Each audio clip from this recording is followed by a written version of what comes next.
there was a call to have something social, active, something fun to do, and that's really why we did it.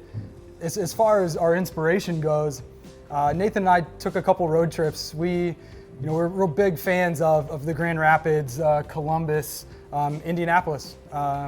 We saw that they were doing some things right. They had multiple entertainment facilities that adults could gather. They could have some food and drink, but yet still be active and social in the same place.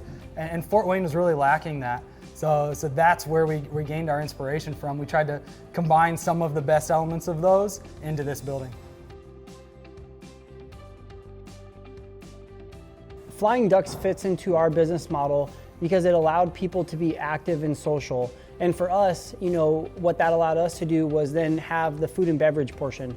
One of the greatest things about the duckpin bowling is it causes people to stay longer, which in turn means that they're going to buy more food and drink because they have something active and social to do. So for us, there's so many places here locally where you can sit down and eat and drink, but there's not an opportunity to be active and social. And so for us, being able to add 8 lanes, created that opportunity for people to be able to do that, and then on the food and beverage side, create an opportunity for us. The best example for us of the benefit that we're receiving by installing the Fly'n Duck bowling is the corporate side of things, the corporate events.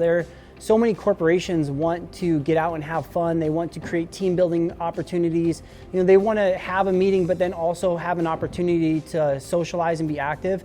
And we are just seeing a crazy amount of corporations that are just, having events with us, because they can have the serious element on one of our other floors, the conference, the, sales meetings, and then they can come down and have fun. And I've been surprised at how many different corporations have done bookings with us because of it.